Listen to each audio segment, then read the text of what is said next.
guys, it's Christine, and I just wanted to do a quick tutorial on removing background items. So the first thing I always do is I go and I duplicate my layer. Then I will scroll in on what I want removed. I like to go pretty close to the item. So first we'll start with these smaller items. Since they're smaller, I'm just going to go straight to the clone stamp. I'm going to make it, about that size.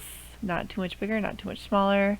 I'm going to go at 100% opacity, and then I'm going to hold down Alt, and that selects what you want to copy, and then you let go of Alt and you click. So when you're holding down Alt, you're selecting what you want to copy, and then we let go and you click, and it basically pastes what you just clicked. So I like to pull from right around the object from different directions so that there's no repeating patterns.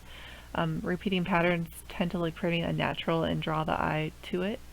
So I like to grab from the right, from the left, from the top, from the bottom, and then I kind of just click around until it looks pretty natural.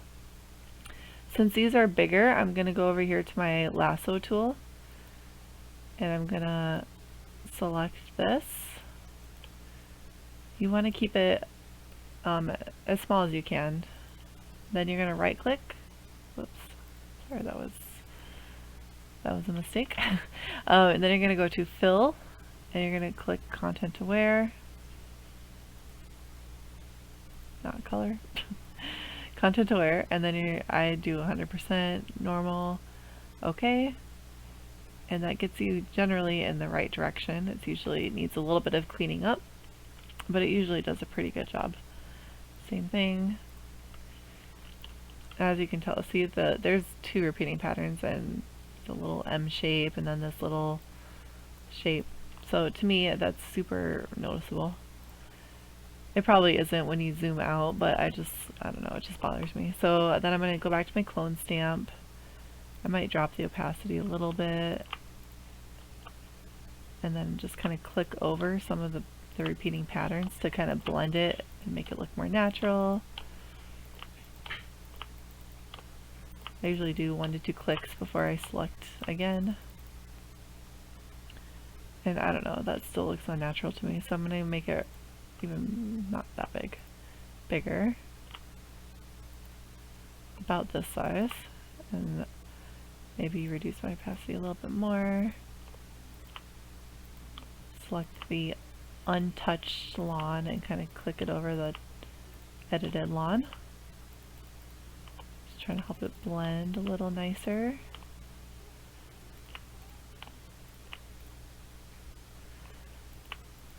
And yeah, it doesn't look 100% perfect, but once we zoom out, you're not going to be able to even tell. So we'll zoom out. It looks just fine, and then there's a few things like in the foreground that are bothering me, so I think I'll edit those out too, and I'm just gonna again use the clone stamp, this time at 100%. I'm gonna stay pretty small and soft, and then just kind of click right here and then just click right over it, click from the top then down, and it's really just a matter of finding something that you can copy, like a good copy source. You want it to be a similar shading, color, otherwise it'll stick out and it won't work. So say I select from here and then click in the shadow. Well, now you've got a big bright spot. Or vice versa. Click the shadow and you've got that. So you don't want that, but even if you do make a mistake, it's easy to clean up. So say you do that, well then so I like to follow lines, so I would select here and then click here, and then you just cover it right back up. And that's also true, like, you have to be mindful of your lines, so you want to make sure that those are all lined up. So we'll select from here, line it up, and then I'll click several times to make sure that it's all covered. And yeah, it's just a matter of playing around with those blending and selecting things that will blend naturally with what you're selecting. And if you have any other tips for editing out, I would love to hear them. Maybe I'll just really quick do this tree, and then we'll do a little before and after. I'll make that bigger.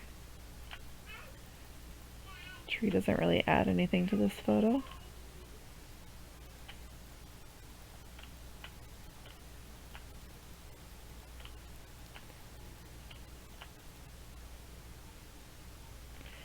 And yeah, so here's before and here's after. Pretty much just using the clone stamp and content aware. So if you have any questions, just let me know in the comments. Thanks.